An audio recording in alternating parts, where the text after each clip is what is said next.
Offering a completely new method of storing data on Bitcoin, Ordinals are revolutionizing the field of blockchain art. They are increasing the number of non-zero Bitcoin addresses to an all-time high and providing additional utility. In the history of Bitcoin, we are living through a singular moment where innovation is driving network activity beyond its conventional use cases. So let's start with what are Bitcoin Ordinals.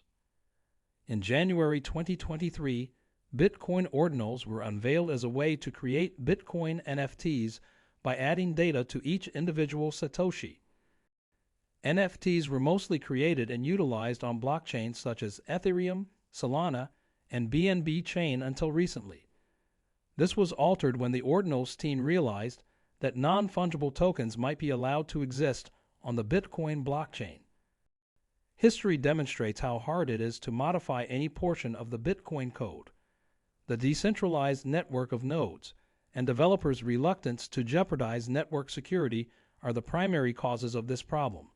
Still, the expansion of the cryptocurrency landscape has attracted creative thinkers for whom the development of Bitcoin NFTs is a necessary component of the Web3 future.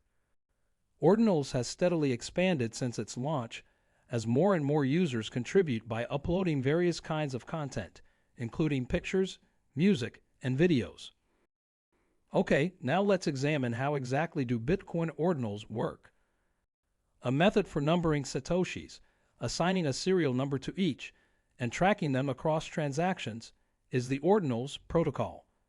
Put simply, Ordinals let users attach additional data to individual satoshis in order to make them unique through the procedure called inscription. The sequence in which satoshis were mined and transferred determines their number, whereas the transfer scheme depends on the sequence of transaction inputs and outputs. The numbering scheme depends on the order in which satoshis are mined, thus the term ordinals. The ordinal number 0 belongs to the first satoshi in the first block, the ordinal number 1 to the second, and so forth.